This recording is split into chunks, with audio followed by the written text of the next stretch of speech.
Evangelho de João, capítulo de número 7, versos 14 a 17. Vos encontraram? Diz assim a palavra do Senhor, João 7, 14. Quando a festa já estava na metade, Jesus foi ao templo e começou a ensinar. Então os judeus se maravilharam e diziam: como é que ele pode ser letrado se não chegou a estudar? Jesus lhes respondeu: o ensino não é meu, mas daquele que me enviou. Se alguém quiser fazer a vontade de Deus, conhecerá a respeito da doutrina, se ela é de Deus ou se falo por mim mesmo. Até aqui a leitura da palavra. Vamos orar pedindo a bênção de Deus e que o Espírito Santo nos ilumine no entendimento da leitura de sua palavra. Nós estamos aqui diante da tua presença, nós invocamos o teu nome. Clamamos a ti, Senhor, para que o Senhor aplique essa mensagem a cada coração. Que o Senhor me ajude na exposição e na explicação desse texto. Que o Senhor me ajude, Senhor, a ser fiel, a não colocar aquilo que eu penso a respeito da tua mensagem, mas que eu seja apenas um instrumento nas tuas mãos. Abençoe o teu povo nessa noite. Abençoe, Senhor, esses irmãos e irmãs que estão sedentos por tua palavra, que eles possam ouvir do Senhor aquilo que eles tanto carecem, tanto precisam e tanto necessitam. E não aquilo que eles desejam ouvir, mas aquilo que eles precisam. Que nós possamos compreender a tua vontade e realizá-la conforme está inspirado, revelado em tua santa palavra. Assim oramos em nome de Cristo Jesus somente. Amém. Irmãos, o contexto aqui do texto em tela que nós lemos é João o apóstolo registrando alguns acontecimentos do ministério de Jesus.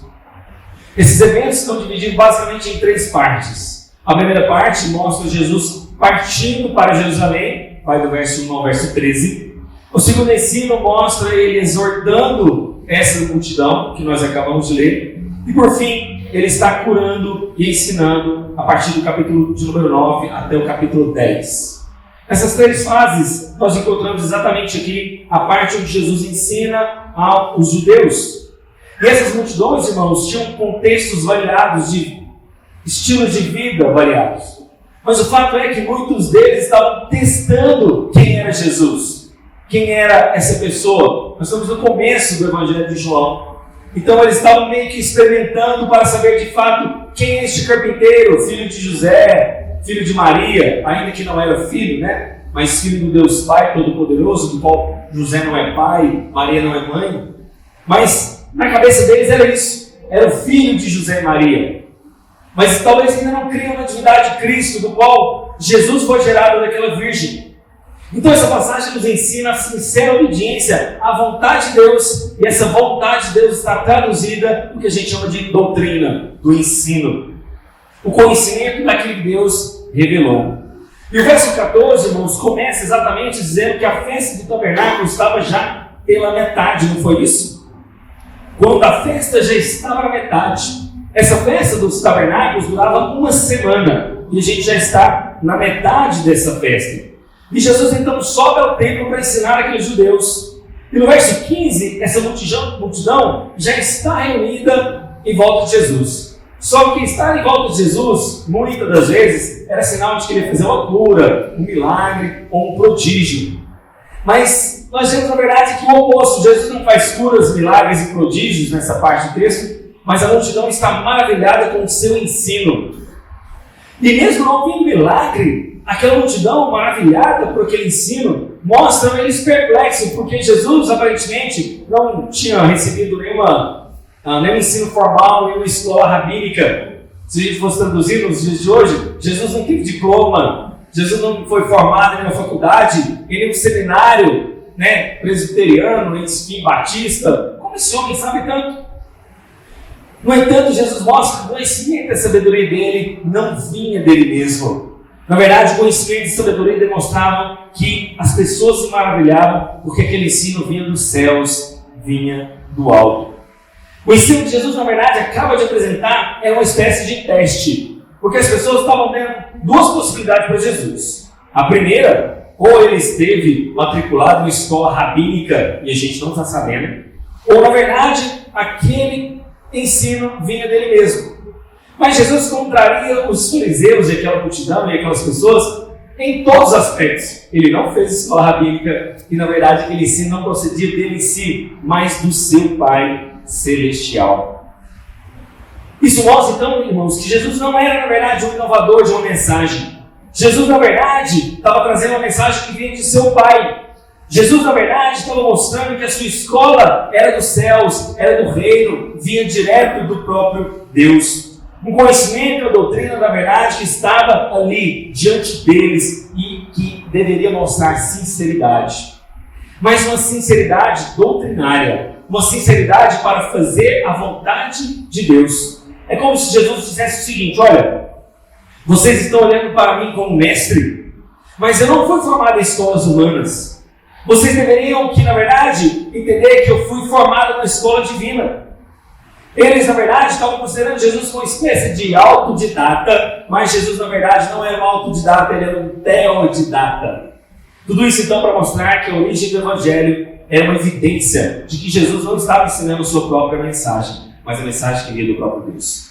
Isso, por si só, já deveria reconhecer o ensino de Jesus. Eu falo uma pergunta para você aqui, uma pausa da pregação. Quando eu estou ensinando, você reconhece que esse ensino é de Deus ou ele vem de mim mesmo? Será que eu estou proclamando uma mensagem que é celestial, que é fiel às Escrituras, ou esse ensino procede de mim?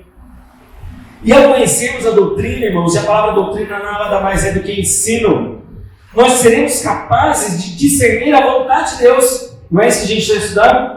Como fazer a vontade de Deus, como compreender essa vontade, como tomar decisões segundo a vontade de Deus.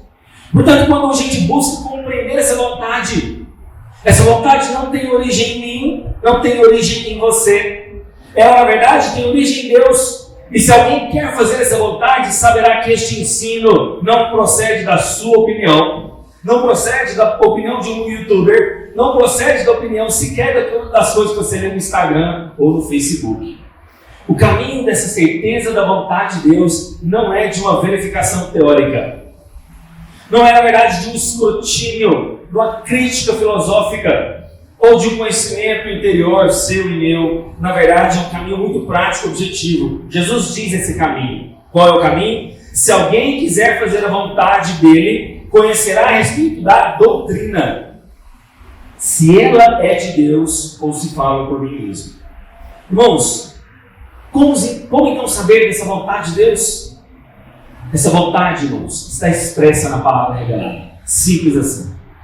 Não existe, na verdade, um desejo verdadeiro em obedecer a Deus se essa obediência não estiver de acordo com as Escrituras Sagradas. Portanto, aquilo que nós fazemos sempre vai expressar alguma vontade. E aqui eu quero resumir 3 grandes vontades. Ou você, ao executar uma vontade, estará fazendo a sua própria vontade, ok? Sua. Ou você vai estar fazendo a vontade do seu inimigo. Quais são os seus inimigos? A carne, o diabo e o mundo. Ou você estará fazendo a vontade de Deus. Não há uma quarta hipótese, uma quinta hipótese. Ou você fará a vontade do que o mundo quer, do que o diabo quer, ou do que a sua carne quer. Ou você fará a sua própria vontade, atropelando essas vontades, ou você fará a vontade de Deus. E quando nós obedecemos a vontade dos nossos inimigos, isso entrará em rota de colisão com a vontade de Deus. Isso é o que nós determinamos, né? As batalhas das vontades. Todo dia a gente se depara com ela. Eu tenho vontade agora de ir na padaria, eu quero agora vestir aquela roupa, vou para o serviço tal hora, chego mais cedo. E nessa batalha de vontades, nós sempre temos as nossas vontades e nós queremos que ela prevaleça. Mas eu quero destrinchar um pouquinho sobre o que é, então, compreender essa vontade de Deus para vivermos a vida. No domingo passado, nós falamos do texto de Efésios e nós tivemos a sabedoria de Deus para fazer essa vontade. A pessoa que é sábia cumpre a vontade de Deus. A pessoa que é sábia faz o resgate do seu tempo, né? Remira o tempo e compreende essa vontade. E dentro dessa compreensão da vontade de Deus para viver a vida, O homem tem vontades, é verdade, mas Deus também tem a vontade dele. O homem, claro, dentro dessas vontades, tem uma possibilidade de graus de realizações. Ele realiza suas vontades, mas Deus, como Todo-Poderoso, terá a sua vontade plenamente cumprida e realizada. E essa vontade, irmãos, que na verdade já está expressa nas Sagradas Escrituras, tem que ser apenas compreendida. Você já parou para pensar nisso? A verdade de Deus já está revelada aqui. Você precisa apenas compreender essa verdade e essa vontade para executá-la. A vontade de Deus não é do tipo escondida. A vontade de Deus não brinca de pique-esconde com a sua vontade. Deus, na verdade, revela a sua vontade e nós precisamos apenas compreender essa vontade e praticá-la. Porque seria muito estranho, não é, irmãos? Vamos supor que Deus quer que você faça a vontade dele, né? Deus quer que você faça a vontade de Deus. Só que Deus esconde a vontade dele. Deus brinca de pique-esconde com ela. Seria sensato, irmãos? De maneira alguma. Deus não faz isso com a sua vontade. Portanto, a vontade de Deus já está explícita na Bíblia, nas Sagradas Escrituras. E porque Deus não brinca de pique-esconde com a sua vontade, nós precisamos então conhecer essa vontade, compreender essa vontade e praticar. É muito simples. Porque essa vontade já revelada, uma vontade geral para todo crente, Cristo já nos deixou por meio da sua palavra. Mas o que acontece? Os cristãos não querem cumprir essa vontade. Sabe o que eles querem? Descobrir uma vontade oculta. Descobrir uma vontade que Deus nem mostrou. Descobrir uma vontade que Deus ainda nem revelou. Então eles ficam lá gastando tempo, energia, esforços em descobrir uma vontade que na verdade já está aqui na palavra de Deus manifestada. Esquecemos que na verdade cumprir aquilo que Deus já nos disse, e é uma tragédia o que o cristianismo atual tem feito.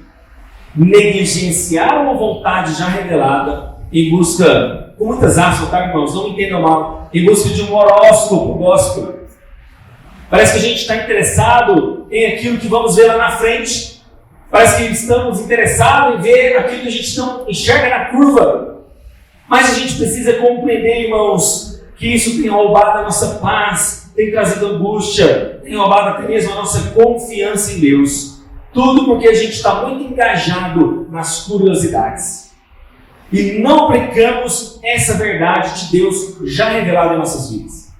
Parece que esse plano de Deus, as Escrituras, não tem satisfeito as nossas vidas. Parece que o plano de Deus já revelado na palavra é incompleto. Parece que é um plano que ainda não me satisfaz plenamente. Então parece que a gente está perdido no plano já revelado. E a gente fica meio frustrado com os planos ocultos. Mas Deus já revelou o seu plano redentivo.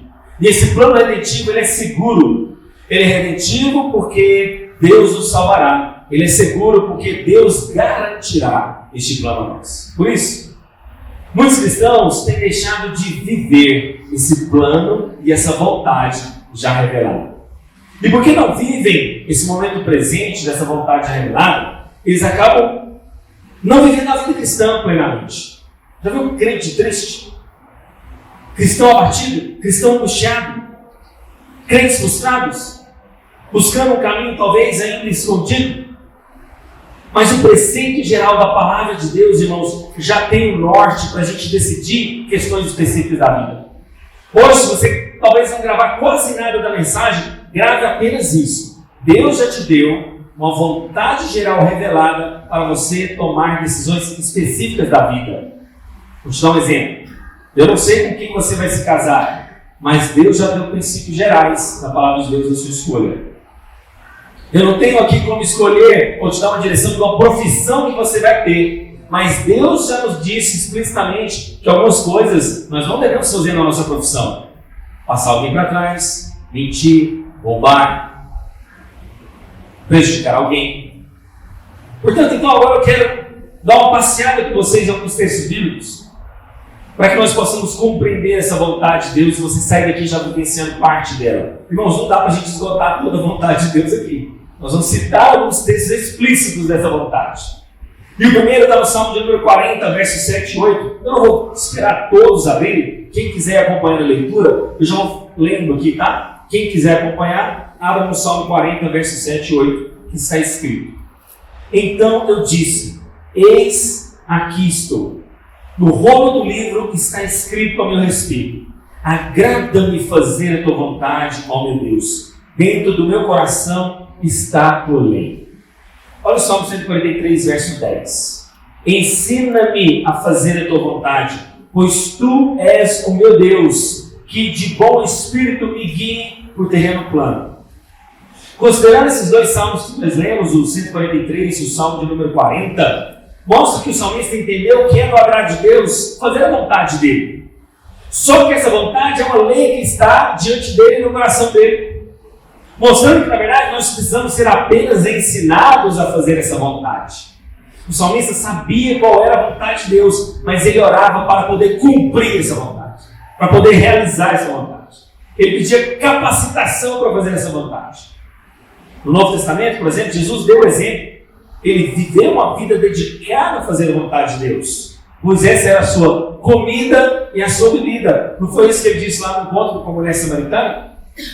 Mas a gente também vê, por exemplo, que esse era o mesmo objetivo, não apenas de Jesus, mas dos apóstolos. Olha só, Colossenses capítulo 4, verso 12. Epáfras é um servo de Cristo Jesus, que está sempre lutando por vocês em oração, para que vocês se conservem maduros e plenamente convictos em toda a vontade de Deus. Não é bonito isso? Epáfras orava para que você, e ele lutava em oração, para que eu e você pudéssemos ser maduros e plenamente convictos na vontade de Deus. Isso mostra, irmãos, então, que fazer a vontade de Deus é uma questão simples de obedecer. Só isso. Obedecer a uma vontade que já conhecemos. Na verdade, irmãos, o cristão que teme ao Senhor, ele já busca essa vontade. Quando ele tem, na verdade, diante dele uma decisão importante, ele já tem um temor e busca em oração fazer essa vontade. A Bíblia ensina, então, que nós devemos compreender essa vontade já revelada e que a gente não deve, então, ser permeado, guiado, influenciado por apenas opiniões mundanas, substituindo aquilo que está alinhado ao caminho do Senhor e ao caminho de Deus. Por isso, devemos pregar para o nosso coração, porque o nosso coração constantemente quer dar uma desviada de trilho. O nosso coração constantemente quer sair dos trilhos para fazer a vontade da carne, do mundo, de Satanás. O nosso coração todos os dias precisa de receber uma mensagem bíblica pregando para ele, porque ele é corrupto, ele precisa ser redirecionado. Por isso, irmãos, pregar ao nosso coração o Evangelho todos os dias é corrigir as nossas rotas. Portanto, eu quero agora citar alguns textos bíblicos, além desses salmos e alguns aqui do texto que nós acabamos de ler, para que você seja guiado nessa rota de fazer a vontade de Deus, amém? Vamos caminhar então? Vamos prosseguir? Antes de eu avançar nessa rota de algumas vontades de Deus para todo crente, eu quero pregar primeiro o que não significa fazer a vontade de Deus. Se você pensa assim, pastor, tá bom, você vai falar o que é fazer a vontade de Deus, né? Antes disso, vamos pensar no que não significa fazer a vontade de Deus? Irmãos, fazer a vontade de Deus, em primeiro lugar, não significa que isso vai te fazer sentir bem. Primeira coisa, fazer a vontade de Deus não significa que toda vez você vai ter que se sentir fazer bem. Por quê, irmãos? Porque fazer a vontade de Deus vai negar a sua vontade. Fazer a vontade de Deus vai fazer com que você tome a sua cruz, que você negue a si mesmo para fazer a vontade de Deus. E isso não faz muito bem, não. Tem hora que você vai ter que negar a sua carne, o seu querer e a sua vontade, mas isso vai significar fazer a vontade de Deus. Portanto, fazer a vontade de Deus não significa tudo aquilo que os pregadores coaches dizem, que você vai realizar os desejos do seu coração, ou aquilo que na verdade eles falam, olha, tudo que você desejar vai acontecer. Fazer a vontade de Deus implicará nessa vida de cruz, não apenas o momento da sua vida, mas uma vida de cruz. Portanto, em primeiro lugar, fazer a vontade de Deus não significa a gente sempre se sentir bem.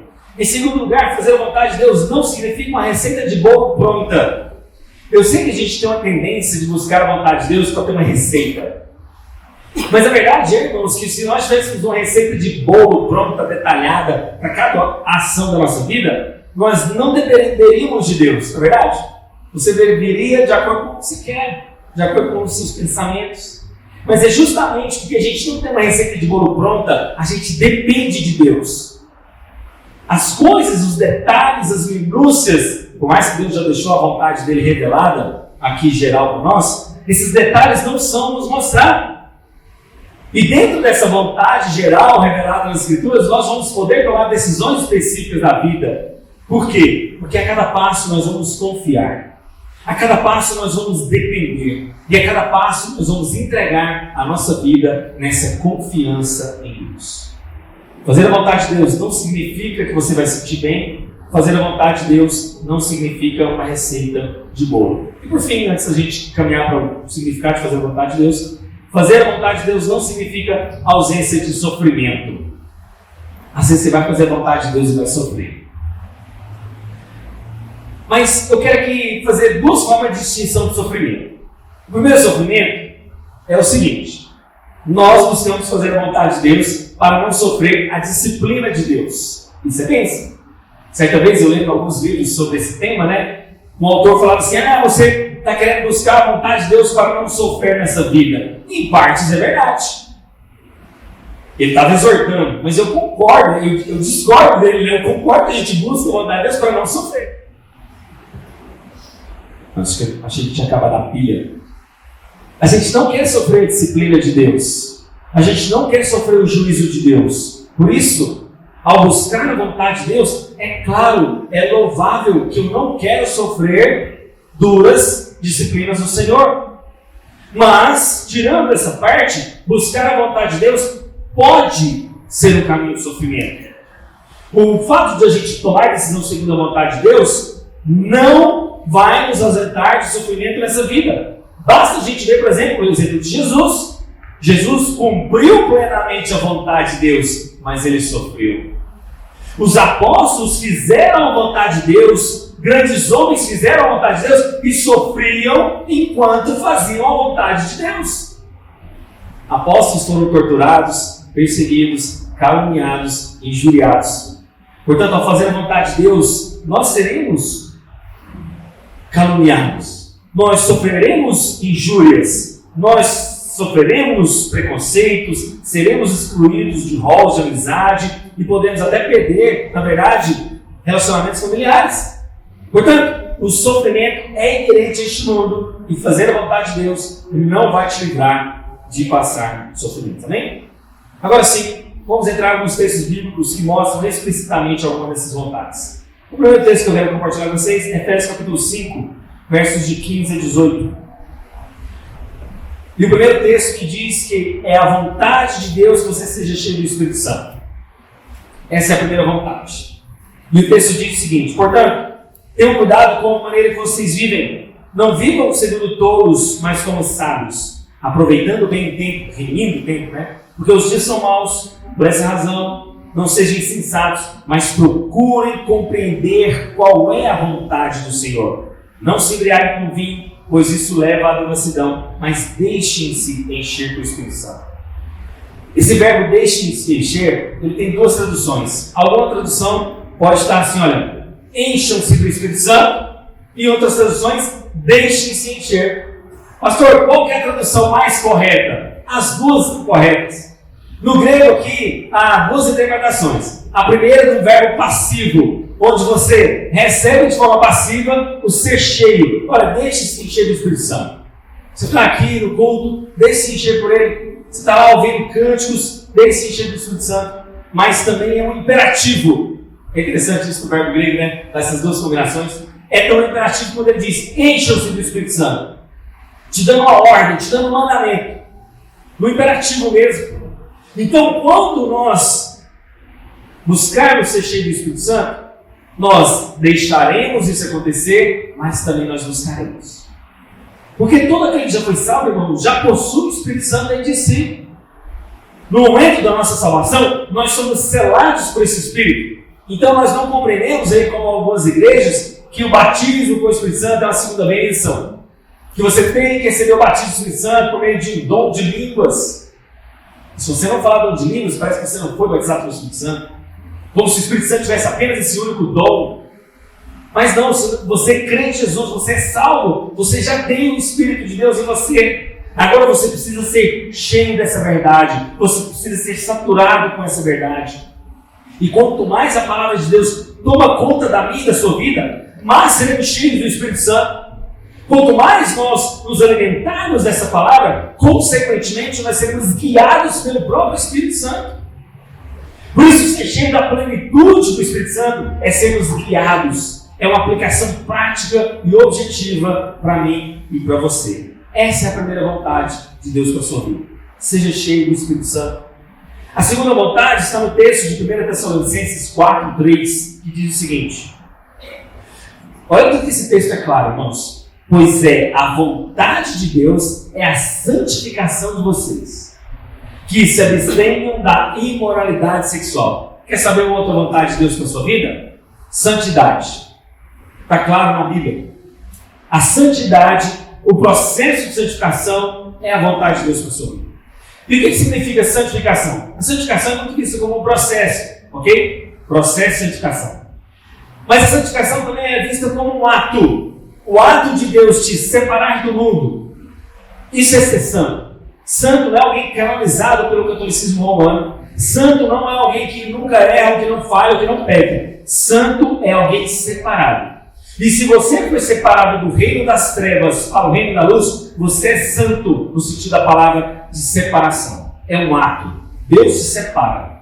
Só que neste ato de separação, a santificação como processo vai durar a sua vida inteira. E você então agora nesse processo de santificação, você vai precisar crescer. Você vai precisar avançar. Porque ser santo, irmãos, na verdade é uma separação do quê? Do mundo. Dos nossos inimigos. Do pecado, do diabo, daquele que não pertence a Deus. Portanto, é a vontade de Deus que você se separe do pecado e obedeça à santa lei de Deus. A vontade de Deus é a santificação para a sua vida, que vai durar o processo de toda a sua existência. Isso tem vários elementos que podem nos ajudar. O que vai nos ajudar? O batismo. O que não vai nos ajudar? A ceia essa noite.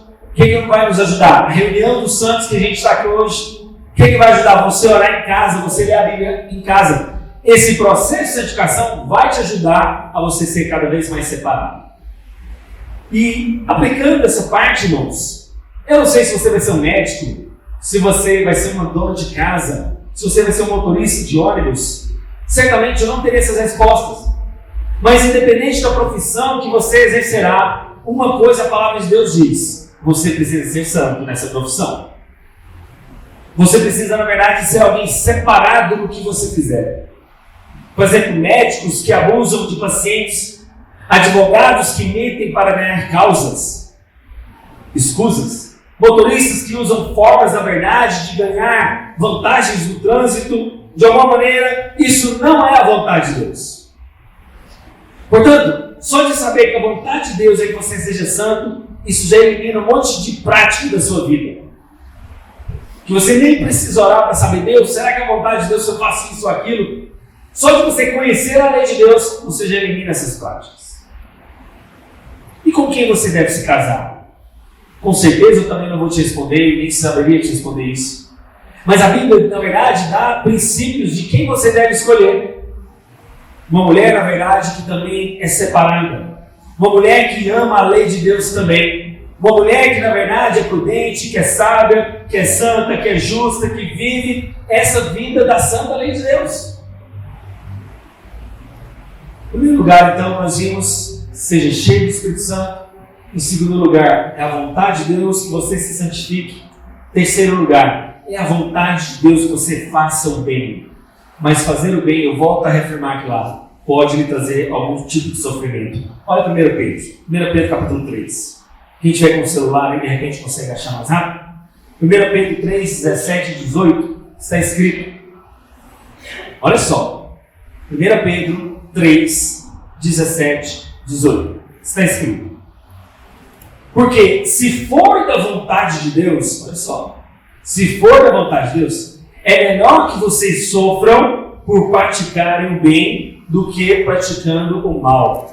Pois também Cristo padeceu uma única vez pelos pecados, o justo pelos injustos, para conduzir vocês a Deus. Morto sim na carne, mas vivificado no Espírito. Irmãos, é certo que quem faz as maldades vai sofrer os danos, seja neste mundo, seja no porvir. Mas o fato é que, necessariamente, se você fizer boas obras, não quer dizer que a sua vida será um veludo. O fato, talvez, de você fazer o bem, vai fazer com que você sofra. Sofra injúrias, sofra difamação, sofra até mesmo injustiças. E o cristão que sofre injustamente, quando faz boas obras, terá um galardão. Porque Deus está no controle. Calvino diz uma coisa interessante. Ele diz assim, olha, é muito melhor enfrentar alguma perda na defesa de uma boa causa, sofrendo assim injustamente, do que ser punido pelas más obras. Quando falamos de sofrimento, a gente não está se referindo, irmãos, a atos pecaminosos, né? Eu não estou falando que você está sofrendo aqui porque está em desobediência a Deus, que você está pecando contra o Senhor e aí então você vai sofrer. Não, nós estamos falando de um sofrimento que, na verdade, é fazendo a coisa certa. Um sofrimento que nos aperfeiçoa a este mundo hostil. Um sofrimento que, na verdade, é o fato de vivermos uma vida justa num mundo injusto. Vivendo a vida na bondade, na benignidade, num mundo de maldade e de injustiça. E por isso, saiba de uma coisa: nem sempre Deus vai te livrar desses sofrimentos. Porém, quando você passar por eles, saiba que Deus tem sempre um propósito mais alto e elevado para mim e para você. Quarto aspecto, fazer a vontade de Deus. A vontade de Deus é que você seja um servo e sirva de coração. Olha Efésios capítulo 6, versos de 5 a 7. Efésios 6, de 5 a 7. Quanto a vós outros servos, obedecei o vosso Senhor segundo a carne com temor e tremor, na sinceridade do vosso coração, como a Cristo, não servindo à vista como para agradar os homens, mas como servos de Cristo, fazendo de coração a vontade de Deus. Irmãos, a nossa prática não tem que ser necessariamente vista por os homens. A nossa prática não tem que ser vista nem sequer pelo seu patrão ou por princípios egoístas. A minha e a sua prática deve ser buscar agradar a Deus e a sua glória em primeiro lugar. Fazer a vontade de Deus de todo o coração, independente do reconhecimento humano, é um grande desafio, porque a gente quer sempre mostrar as nossas obras nas redes sociais. A gente quer sempre, de alguma maneira, mostrar entusiasmo, reconhecimento, de que, olha, no meu caso como pastor, né? Olha, a igreja estava cheia no domingo. Olha, graças a Deus por isso. Mas lá no fundo pode parecer uma glória própria. Lá no fundo pode parecer uma glória pessoal. O que você tem feito, na verdade, que tem trazido mais glória para você? Jesus, como um servo de excelência, foi aquele que pega a toalha, lava os pés dos discípulos. Jesus, como servo de excelência, é aquele que, na verdade, como Filho de Deus, não veio para ser servido, mas veio para servir. Jesus, como servo de excelência, veio dar a vida dele por mim e por você. A última vontade de Deus que eu quero trabalhar com vocês é a da gratidão. É a vontade de Deus que você seja cheio do Espírito Santo. É a vontade de Deus, na verdade, que você... eu tenho esses irmãos. Que você se santifique. É a vontade de Deus que você faça o bem. É a vontade de Deus que você seja um servo. E é a vontade de Deus que você seja grato. Veja 1 Tessalonicenses 5,18.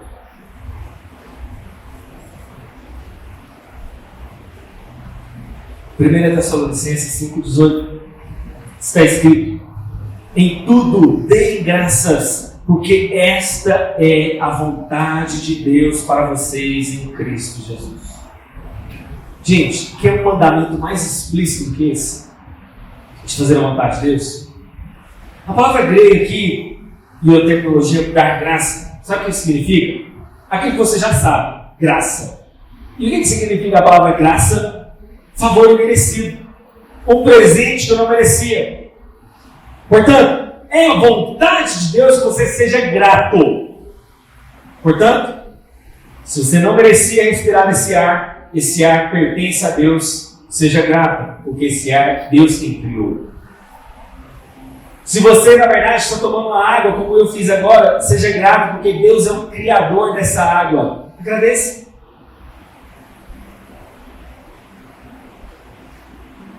Se nós tivéssemos, irmãos, motivos para agradecer todos os dias as coisas simples, nós seríamos mais alegres. Certa vez um pastor foi visitar uma mulher. E ao chegar no hospital, ela muito debilitada. Ela disse para o pastor, falou assim: pastor, eu tenho um projeto de vida, se Deus permitir que eu saia viva desse lugar. Ele falou: pois não, minha irmã, qual é o seu projeto de vida? O meu projeto de vida é simplesmente beber uma água. Eu não consigo mais beber água. O meu projeto de vida é poder ir no banheiro sozinha, porque eu sempre tenho que estar acompanhado de alguém para fazer as minhas necessidades ou para tomar banho. O meu projeto de vida é agradecer cada detalhe que passou despercebido.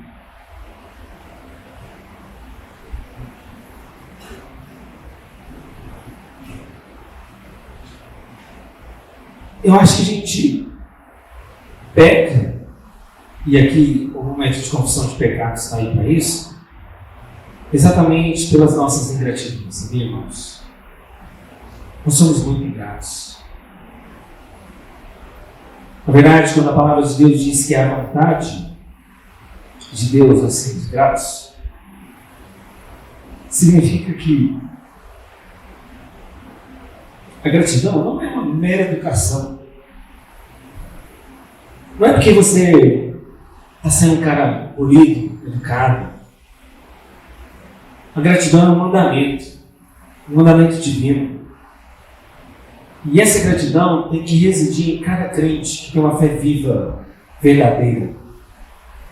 Essa gratidão tem que ser uma expressão concreta e não fingida.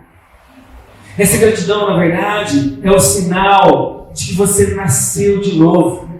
Porque quem vive na murmuração, quem vive constantemente reclamando, pode ser, eu não estou afirmando, pode ser um sinal de que você não encontrou a Cristo. Porque o crente, ele não deveria viver uma vida ingrata. E olha, nós estamos falando de coisas simples. Nós não estamos falando nem da salvação em Cristo Jesus.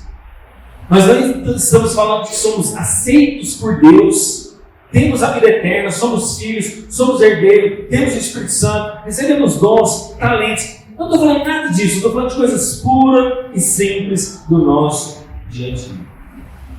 E quando Paulo exorta aquela igreja de Tessalônica a dar graças a Deus, era principalmente no meu e no seu relacionamento com Deus. Quando Paulo, na verdade, ele exorta nós a esse mandamento, irmãos, é porque, na verdade, nós temos tanta dádiva que talvez nós estamos cegados pela ingratidão. Quero caminhar para o encerramento, mostrando que fazer a vontade de Deus, irmãos, em sermos gratos, sermos servos, sermos cheios do Espírito Santo, e todos os outros itens que nós falamos, ele, irmãos, só vai ser capaz de ser realizado por meio dessa graça. Essa graça que a gente acabou de falar, desse favor merecido, tem que brotar do seu interior. Porque fazer a vontade de Deus é difícil. Nós queremos fazer a nossa vontade constantemente. Nós queremos fazer a vontade dos nossos inimigos. Mas cumprir essa vontade como Jesus fez, somente por meio de uma graça mesmo. Somente você se derramando e dependendo de Deus. Somente através do Espírito Santo que capacitou Jesus, do próprio Deus, fazendo a vontade do Pai e nessa Trindade Santa, ao Pai, ao Filho e ao Espírito Santo, cumprindo cabalmente aquela vontade. Portanto, nós só iremos conseguir por meio dessa palavra que Deus já nos trouxe revelado. Está com dúvida de tomar decisões específicas? Está aqui a Bíblia para te mostrar caminhos gerais para a tomada de decisão. Domingo que vem, nós vamos detalhar alguns aspectos de decisões específicas. Eu quero ajudar você também nessa tomada de decisões específicas para nesse caminho de fazer a vontade de Deus. Mas saiba de uma coisa, e eu quero que você guarde, Deus já deixou a palavra dele para nós. Em vontades já reveladas, em vontades que ele já está escrita, que você não precisa de um pastor para ir lá dizer, meu irmão, esse é o caminho. Não, já está escrito. Você nem sequer precisa orar, porque Deus já revelou. É a vontade de Deus, gratidão. Portanto, você não precisa orar a Deus. Será que é a vontade do Senhor que eu seja grato? Deus, será que é a vontade do Senhor que eu seja cheio do Espírito Santo? Deus, será que é a tua vontade que eu sirva? Deus, será que é a tua vontade disso? Porque esses princípios gerais nos guiará nessas decisões específicas conforme a sua vontade. Amém? Que Deus nos ajude a fazer essa vontade. Vamos orar.